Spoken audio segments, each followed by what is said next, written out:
Assalamualaikum warahmatullahi wabarakatuh. Mari kita buka kembali Mushaf Al-Quran. Kita lanjutkan ayat 4 surat Al-Ma'idah. Surat kelima surat Al-Ma'idah, mulai ayat 4.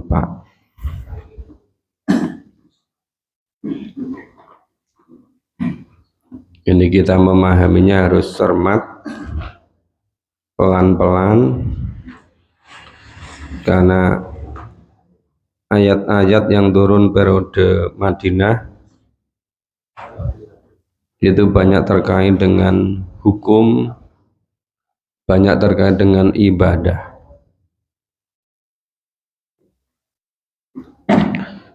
A'udzu billahi minasy syaithanir rajim.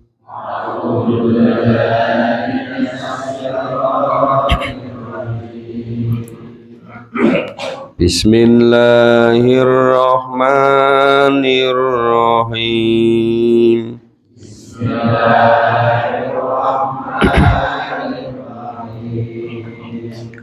Yas'alunaka madza ukhilla lahum.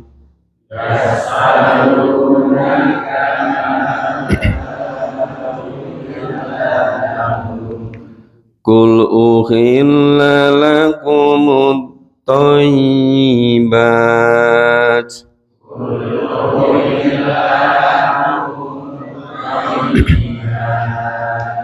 Wa ma 'allamtum minal jawarihi mukallibin.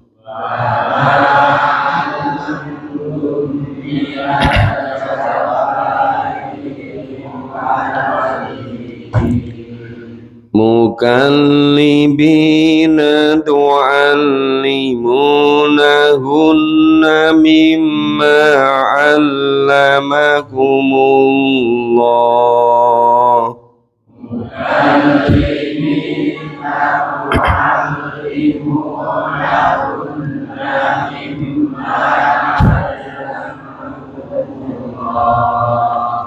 Fakulu mimma amsakna 'alaikum wadhkuru ismallahi 'alaihi.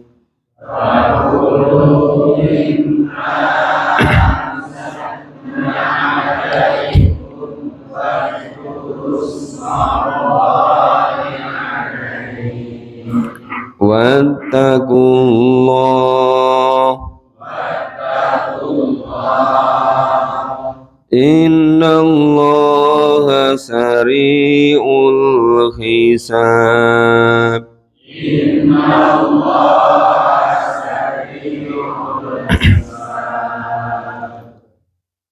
Ya, kita pahami dulu. Ini orang-orang, para sahabat, orang-orang yang beriman itu sama bertanya-tanya kepada Nabi. Yas'alunaka, mereka bertanya kepadamu. Kemudian Allah menjelaskan, Allah menjawab.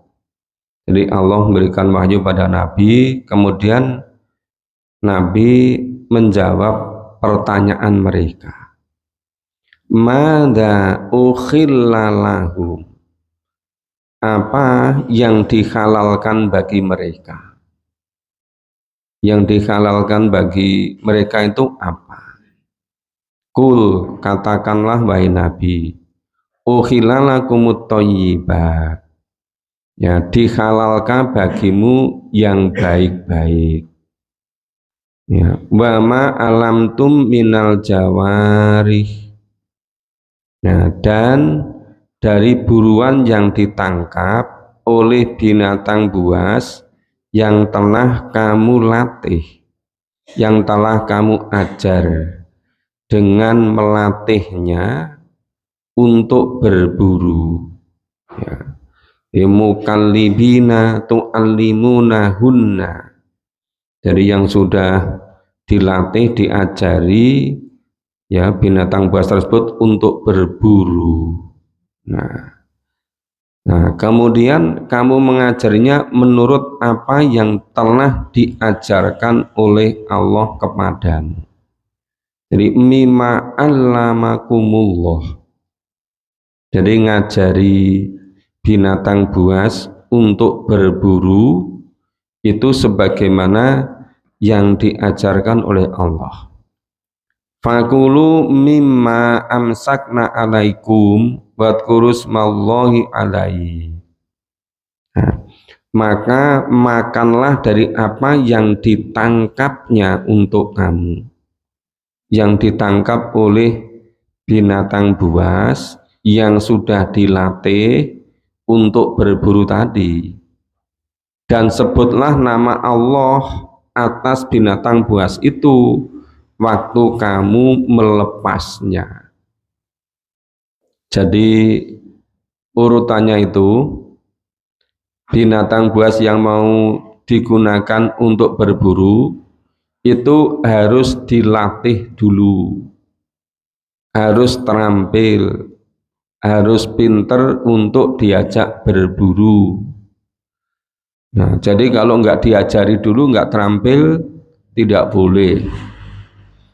Nah, kemudian ketika melepas itu supaya melepasnya dengan menyebut nama Allah. Ya, jadi melepas binatang buas untuk berburu itu dengan nama Allah. Nah, kemudian setelah dilepas dengan menyebut nama Allah, binatang buruan tadi itu mendapat hewan buruan. Nah, itu halal dimakan. Ya, wattaqullah, bertakwalah kepada Allah. Innallaha sari'ul hisab. Ya, sesungguhnya ya hisab Allah itu sangat cepat. Ya, itu perhitungan Allah, balasan Allah itu nanti sangat cepat. Maksudnya itu supaya betul-betul mengikuti apa yang dituntunkan oleh Allah yang sudah diberitahukan kepada Nabi. Oke, kita baca ayat 5. A'udzu billahi minasyaitonir rajim. A'udzu billahi minasyaitonir rajim. Al-yawma ukhilla lakumut thayyibat. Al-yawma ukhilla lakumut thayyibat.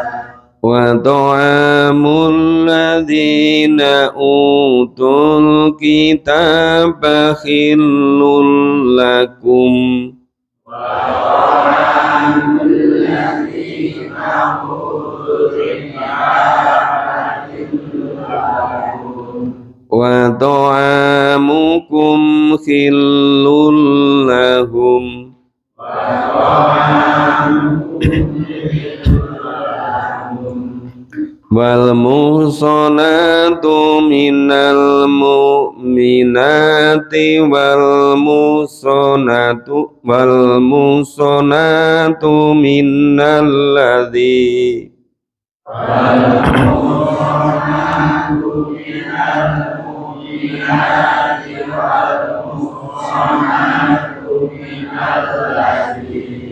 minal ladzina utul kitaba min qablikum. Minal ladzina utul kitaba min qablikum. Idza ataitumuhunna ujurahunna.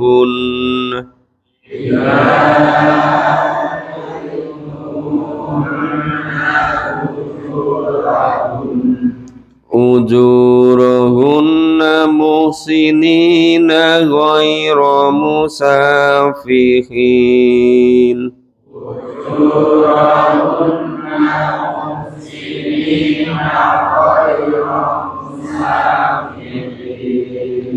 ولا متخذي أهدان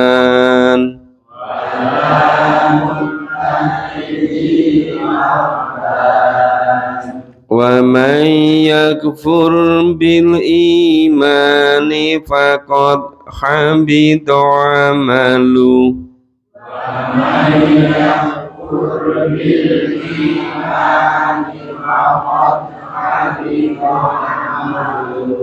وهو في الآخرة من الخاسرين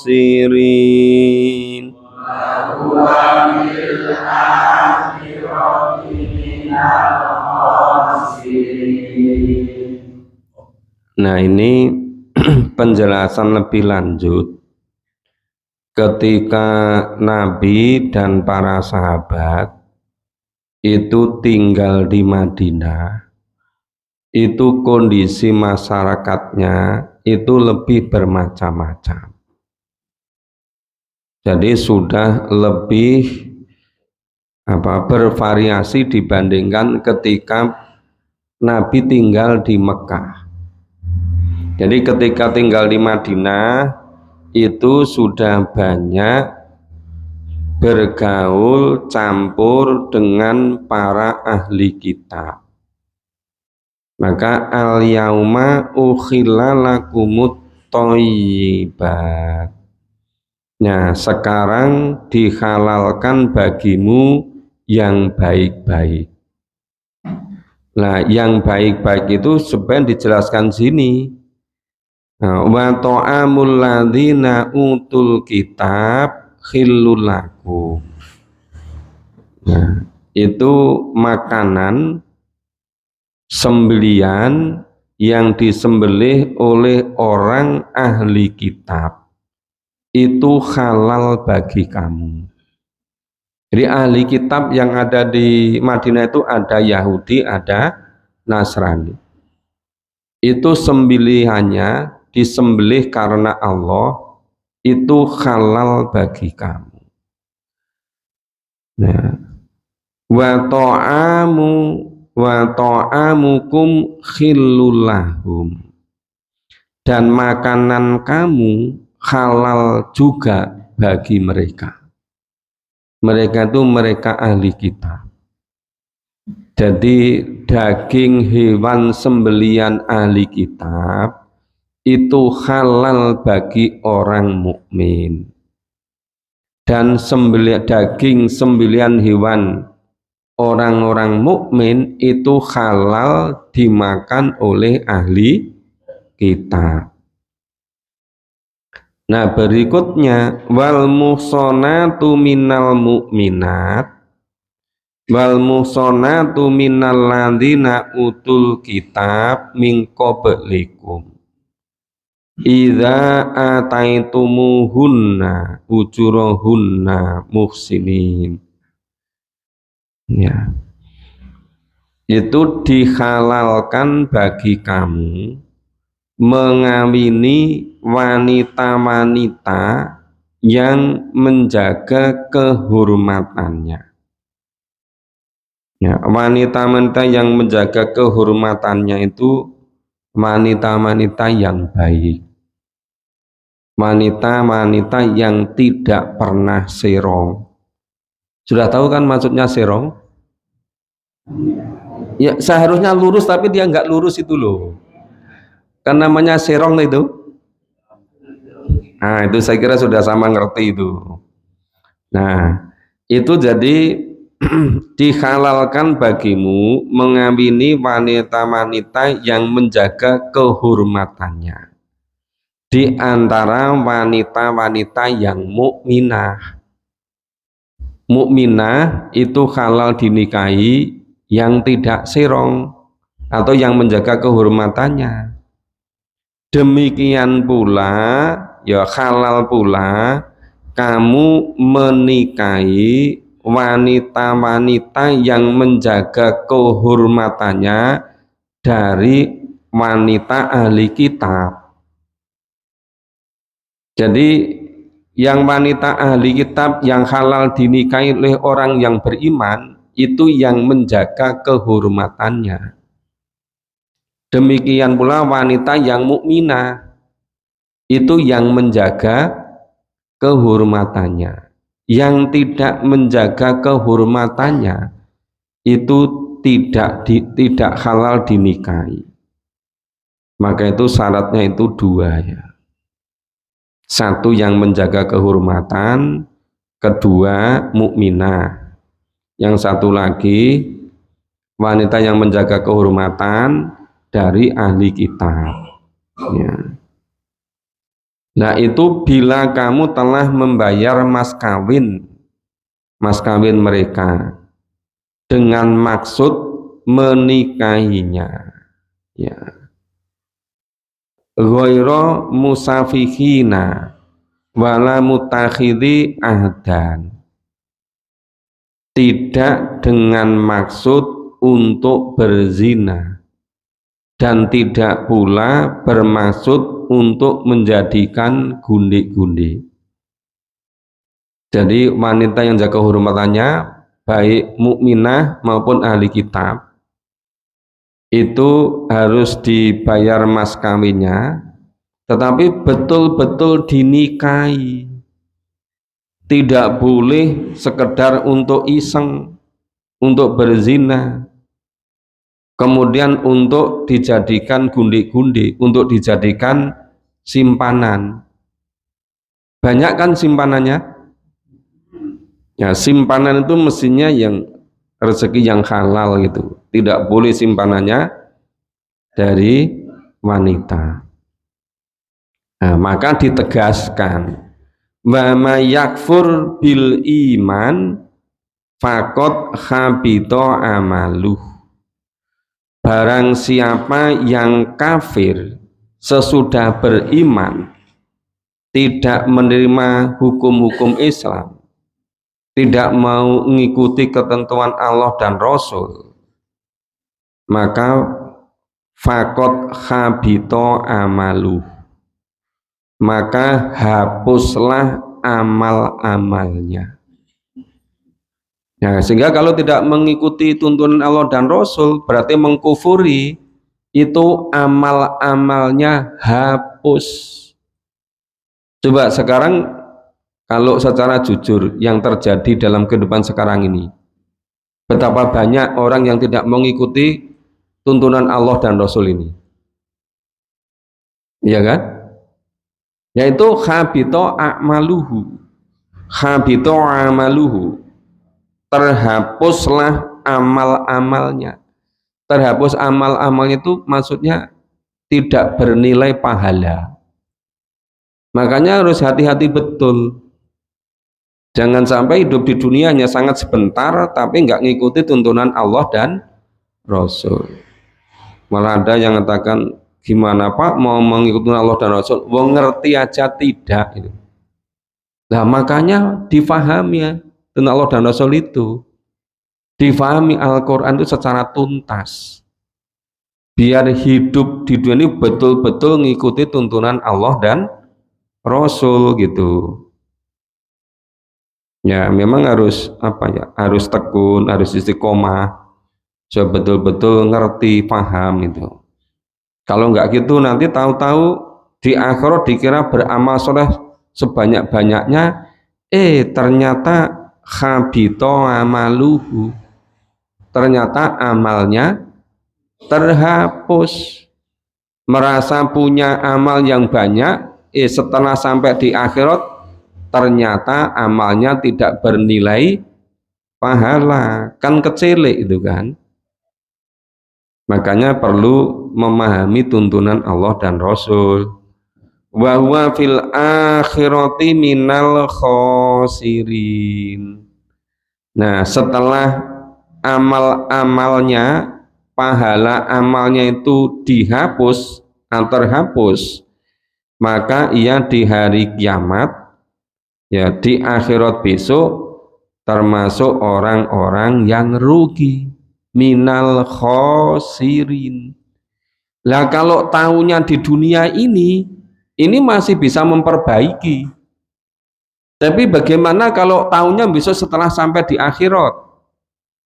Baru tahu kalau itu nggak sesuai dengan tuntunan Allah dan Rasul. Ketika di dunia tidak mau memahami tuntunan Allah dan Rasul, merasa sudah aman. Diajak memahami, yang lain juga tidak kok gitu. Loh, nyiapkan di akhirat itu jangan ikut-ikut yang lain. Karena besok di akhirat itu sendiri-sendiri mempertanggungjawabkannya. Maka harus betul-betul yakin, harus diupayakan sebaik mungkin, sesempurna mungkin. Karena kalau nanti tahunya setelah di akhirat itu tidak bisa memperbaiki. Seperti tadi malam yang kita pahami di surat Saba di Masjid Nurul Huda Komperta itu. Ya kan?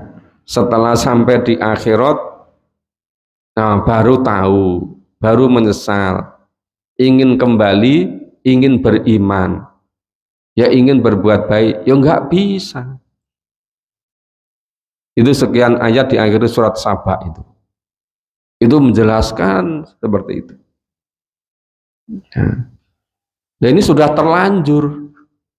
Tahunya kalau salah ketika sudah sampai di akhirat.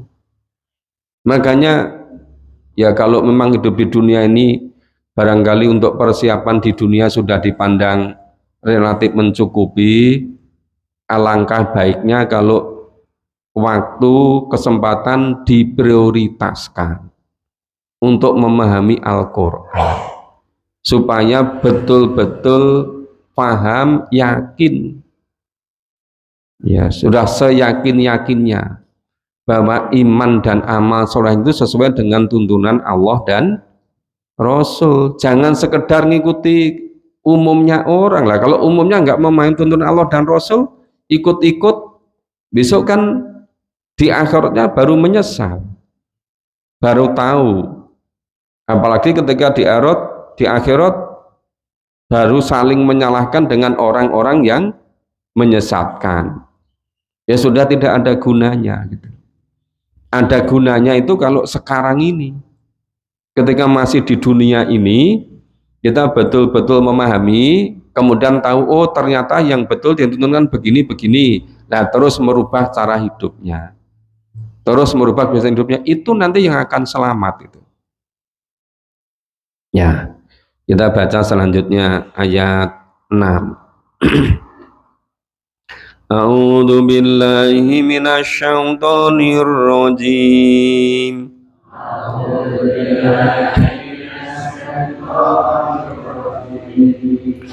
Ya ayyuhalladzina amanu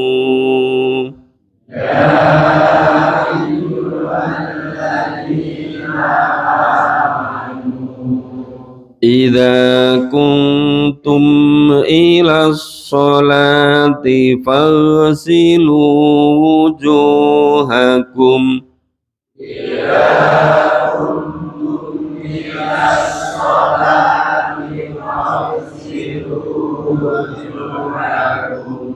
wa aydiyakum ilal marafiq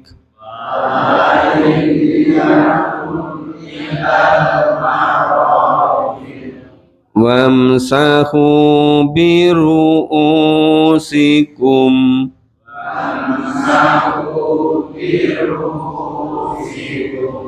wa arjulakum ilal ka'bain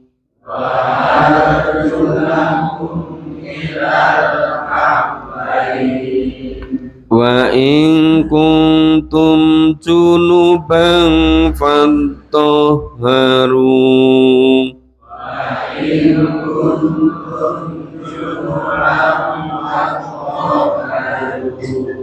wa in kuntum mardha wala safar safarin aw jaa ahadum minkum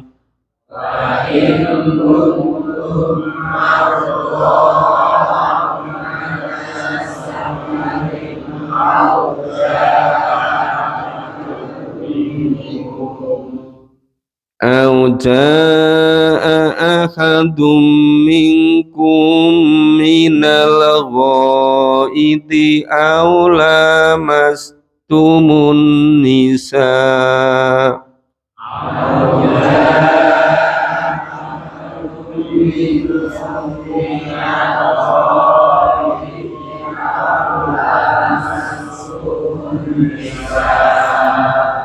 falam tajidu ma'an fatayammamu sa'idan thayyiba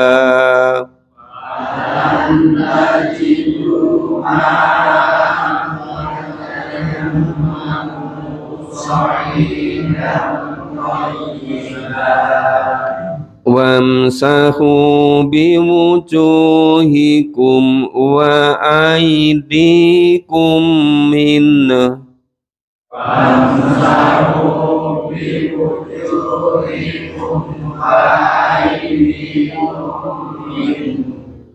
ma yuridullahu liyaj'ala alaikum min haraj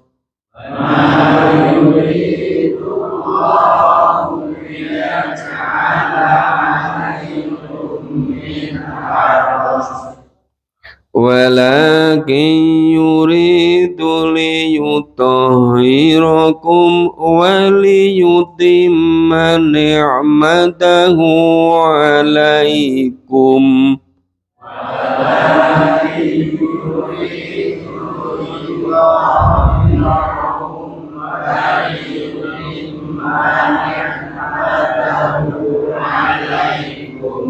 la'allakum tashkurun.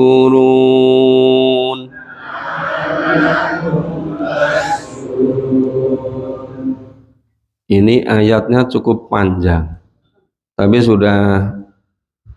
mesti sudah sering dipahami melalui fikih kan, ya, tetap harus kita pahami. Ya ayyuhalladzina amanu, he orang-orang yang beriman, idza kumtum ila sholah, apabila kamu hendak mengerjakan sholat, fahsilu wujuhakum, basuhlah mukamu. Sudah tahu kan batas-batasnya muka? Ada yang katakan batas muka di mana? Sampai yang tidak ada rambutnya. Terus kalau yang rambutnya di kepala sudah hilang, ya yang wajar yang muka itu yang mana itu kan? Jangan batasnya rambut itu kan? Nah, banyak yang sekarang rambutnya sudah nggak kerasan di kepala kan? Nah, maka itu fasilu wujuhakum, basuhlah mukamu. Wa aydiyakum ilal marafiq, dan kedua tanganmu sampai siku, ilal marafiq sampai siku. Wamsahu biru'usikum, dan sapulah kepalamu. Kepala sudah tahu kan batasnya? Ya, itu yang disapu kepalanya, bukan rambutnya. Nanti kalau nggak punya rambut gimana? Repot kan? Maka di sini itu wamsahu biru'usikum, maka sapulah kepalamu. Wa arjulakum ilal ka'bain. Nah, dan basuhlah kakimu sampai dengan kedua mata kaki. Itu minimal sampai batas di atas sedikit mata kaki. Jadi kalau sampai ke lebih atas lagi lebih baik itu. Nah, tapi minimal sampai atas sedikit mata kaki. Wa in kuntum junuban fatahharu. Nah, maka jika kamu junub maka bersucilah. Fatoharu. Kalau junub bersucilah. Cara bersucinya gimana? Cara bersuci orang yang junub mandi. Selain mandi ada nggak cara yang lain? Ya kalau ada sebab-sebab tertentu bisa tayamum. Misalnya junub tapi nggak dapat air. Nah itu bisa tayamum. Atau sedang junub tetapi musafir. Itu juga boleh tayamum. Itu yang wudhu juga begitu. Kalau apa itu sih tidak ada air, itu juga bisa diganti tayamum. Itu berikutnya nanti penjelasannya. Maka ini wa in kuntum junubang fatoharu. Jika kamu junub maka bersucilah. Wa in kuntum mardo, jika kamu sakit, au ngala safarin atau sedang safar bepergian, au jaa ahadukum minal ghaid, atau kembali dari tempat buang air. Nah, maksudnya ya sedang habis buang air gitu. Aulamas tumun nisa, atau kamu telah menyentuh wanita. Aulamas tumun nisa, itu ada catatannya di bawah yang disebut dengan aulamas tumun nisa. Ya itu sebagian memahami menyentuh itu ya menyentuh sentuhan kulit, nyenggol. Tapi ada yang memahami menyentuh itu maksudnya berhubungan seperti suami dan istri. Nah, itu yang disebut dengan aulamas tumunisa. Kemudian falam tajidu ma'a fatayammamu so'idang toyiba wamsaku biwujuhikum waidikum min. Nah, tadi jika kamu sakit atau dalam perjalanan atau musafir atau habis buang air atau menyentuh wanita, nah, kamu tidak mendapatkan air maka bertayamumlah, fatayammamu, ya, so'idang toyibah, dengan tanah yang baik, yang bersih, atau dengan debu. Di mana-mana banyak debu kan? Ya, di mana-mana sekarang, apalagi kalau musim kemarau. Sehingga tayamum itu relatif mudah. Nah, caranya gimana? Itu wamsahu biwujuhikum wa aidikum min. Nah, itu cara tayamumnya. Sapulah mukamu dan tanganmu dengan debu tadi. Pernah kan kejadian ada peristiwanya orang nggak ngerti cara tayamum, ya setelah junub kemudian kipu seperti ayam itu loh. Nah, setelah dilihat, loh bukan gitu caranya. Cara itu dua telapak tangan ditepukkan, ya, dua telapak tangan tepukkan ke debu. Ya, kalau mau terlalu tebal ditiup dulu. Boleh muka dulu selesai, terus kedua telapak tangan. Bisa juga tepukkan. Kalau memang tidak perlu ditiup juga nggak apa-apa, udah bersih. Kedua telapak tangan sampai pergelangan sini. Nggak sampai siku. Sampai pergelangan, terus muka. Jadi bisa muka dulu, bisa tangan dulu. Jadi caranya mudah seperti itu, bukan kipu di debu itu kan. Itu nanti bukan menjadi suci, malah semakin nggak karuan-ruan itu. Nah maka di sini tadi ini famsahu biwujuhikum wa aidikum min. Jadi sapulah mukamu dan tanganmu dengan debu itu. Ma yuridullah liyaj'ala 'alaikum min kharaj. Nah, itu Allah tidak hendak menyulitkan kamu.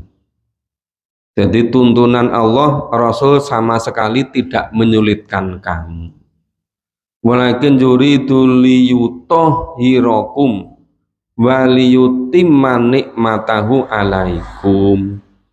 Tetapi Allah itu hendak membersihkan kamu. Liyutahhirakum, hendak membersihkan kamu. Wa liyutimma nikmatahu 'alaikum, dan Allah hendak menyempurnakan nikmatnya padamu. La'alakum taskurun, supaya kamu bersyukur. Jadi mudah kan caranya? Allah tidak pernah mempersulit kita kan? Kadang-kadang kalau nggak ngerti caranya malah dibikin sulit sendiri. Padahal Allah udah kasih rukhsah. Dulu kan pernah kan ketika haji, kawan-kawan, itu ketika pas apa itu, misalnya apa sedang sa'i atau tawaf itu, itu sewaktu-waktu batal. Itu keyakinannya harus wudhu karena di situ ada air. Padahal itu desak-desakan demikian rupa, bolak-balik wudhu orang rampung-rampung itu. Lai sa'i, lai apa tadi? Tawaf itu. Nah, kenapa? Bentar-bentar singgolan nyentuh sama laki apa perempuan yang bukan makromnya. Nah, terus dibilangin itu kalau batal gitu, itu kita kan musafir, kita diberi rukhsah oleh Allah, boleh tayammum. Dia tetap nggak mau. Lah kan ada air, Pak. Iya, air ada. Tapi kita diberi rukhsah oleh Allah kalau mau gunakan. Kalau kita diberi rukhsah, kalau kita gunakan, tentu Allah juga senang. Karena kita diberi keringanan, kemudian kita gunakan. Nah, setelah berkali-kali bolak-balik wirawiri nyanggon tempat wudhu, kerepotan sendiri, akhirnya ikut juga tayamum. Nah, mungkin karena ini, karena ada beda pendapat-pendapat yang dipegangi biasa itu. Nah, tapi setelah mengalami kesulitan, oh iya ya, Allah kasih rukhsah ya gitu. Nah, ada yang situasi kondisi seperti itu. Makanya di sini tadi disebutkan ma yuridullah liyaj'ala 'alaikum min kharaj. Allah tidak hendak menyulitkan kamu sama sekali. Bukan untuk menyulitkan, bukan merepotkan, bukan. Ya, walakin yuridu liyutahhirakum wa liyutimma nikmatahu 'alaikum. Tetapi Allah itu hendak membersihkan kamu dan menyempurnakan nikmatnya padamu. Makanya kalau kesulitan dikasih rukhsah biar tidak menyulitkan, tidak merepotkan gitu. Nah, kita baca ayat 7. A'udzu billahi minasyaitonir rajim. A'udzu billahi minasyaitonir wa dzkuru ni'matallahi 'alaikum wa mitsaqah.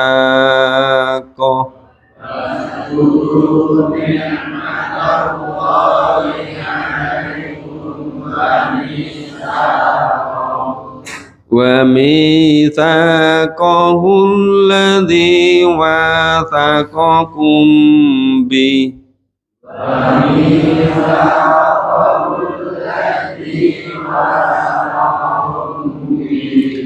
alladzi wathaqakum bihi idz qultum sami'na wa ata'na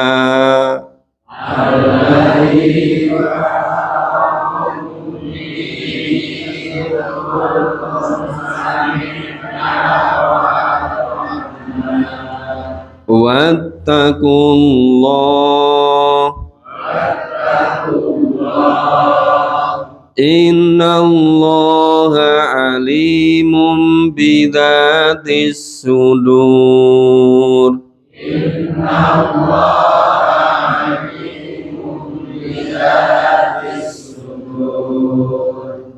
ya itu wadkuru nikmatallah alaikum dan ingatlah nikmat karunia Allah yang diberikan kepadamu wa mitsaqah dan perjanjian Allah yang telah diikatnya dengan kamu alladzi wathaqakum bih ya perjanjian yang telah diikat dengan kuat misalnya berjanji akan mendengarkan akan mentaati apa yang dituntunkan Allah dan Rasul ya.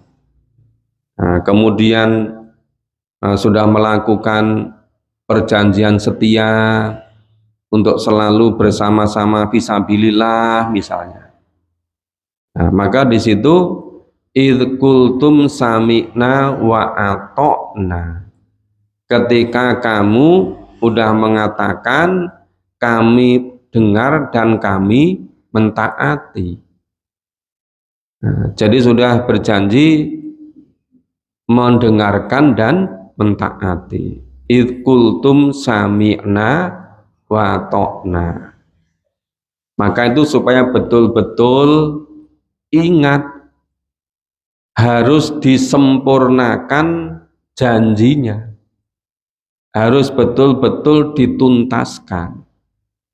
Maka diingatkan berikutnya wattaqullah. Ya, bertakwalah kepada Allah. Innallaha alimum bidzatis sudur. Sesungguhnya Allah itu Maha mengetahui isi hatimu. Nah, jadi Allah betul-betul Maha mengetahui apa yang kita lahirkan maupun apa yang masih di dalam isi hati kita. Kalau misalnya sudah mitsaqah, sudah melakukan perjanjian dan perjanjian tetapi tidak mampu melaksanakan, lah mampu apa tidak itu Allah Maha tahu. Jangan sebetulnya mampu pura-pura tidak mampu. Itu Allah betul-betul Maha mengetahui. Itu. Maka di situ innallaha alimum bidzatis sudur. Makanya ya harus betul-betul dituntaskan, betul-betul dikumpliti. Jangan sampai ada janji yang tidak ditunaikan secara tuntas itu. Ya, satu ayat lagi, ayat 8. A'udzu billahi minasyaitonir rajim. A'udzu billahi ya ayyuhalladzina amanu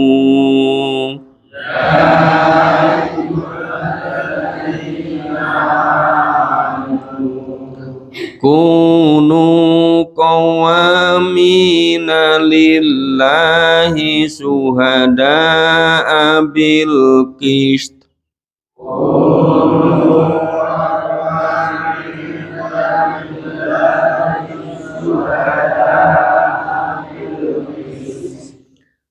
wala yajrimannakum sana'anu qaumin ala alla ta'dilu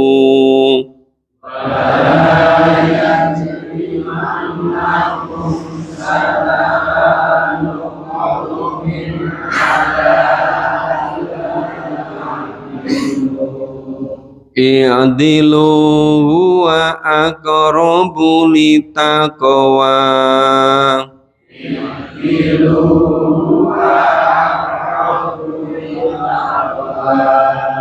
wattaqullah innallaha khabirum bima ta'malun.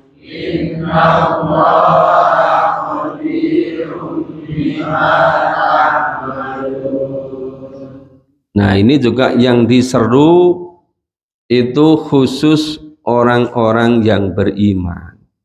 Sebagaimana ayat sebelumnya, di salah satu tanda atau ciri ayat-ayat yang turun periode Madinah itu Allah memanggilnya dengan hei orang-orang yang beriman. Ya ayyuhalladzina amanu kunu qawamina lillah. Ya, hendaklah kamu jadi orang-orang yang selalu menegakkan kebenaran. Ya, lillah karena Allah. Kemudian syuhada bil qist, menjadi saksi dengan adil. Ini yang kemarin banyak kan, ketika sidang banyak jadi saksi kan. Itu nanti kalau bersaksi tapi kemudian tidak jujur, itu akibatnya bukannya di dunia loh. Itu yang lebih berat mempertanggungjawabkan besok di alam akhirat. Maka perintahnya kunu qawamina lillahi wa syuhada'a bil qist. Jadi selain harus betul-betul menegakkan kebenaran, harus menjadi saksi secara adil, harus betul-betul adil. Wala tajrimannakum sana'anu qaumin ala alla ta'dilu. Janganlah sekali-kali kebencianmu terhadap suatu kaum menyebabkan atau mendorong kamu untuk berlaku tidak adil. I'dilu, berbuat adillah, huwa aqrabu litaqwa. Karena adil itu lebih dekat kepada takwa. Ada yang bertanya, kenapa kok hanya lebih dekat, enggak betul-betul bertakwa? Ya maksudnya begitu. Adil itu menjadi takwa. Maka ditegaskan lagi, wattaqullah, bertakwalah kepada Allah. Innallaha khabirum bima ta'malun. Sesungguhnya Allah Maha mengetahui apa yang kamu kerjakan. Ya, alhamdulillah sampai ayat 9. Maka ini harus cermat, teliti, pelan-pelan. Nanti kalau sudah lewat beberapa ayat, sudah lebih mudah lagi dipahami. Nah, nanti setelah sholat asar, ini hari Jumat, kita teruskan memahami surat Al-Baqarah. Ada di gedung Kalam. Makanya supaya kita bisa lengkap pemahaman kita terhadap Al-Quran, ya berusaha untuk mengikuti yang hari Jumat sore. Ya, setelah sholat asar. Bisa sholat asar di sini, bisa sholat asar di masjid masing-masing.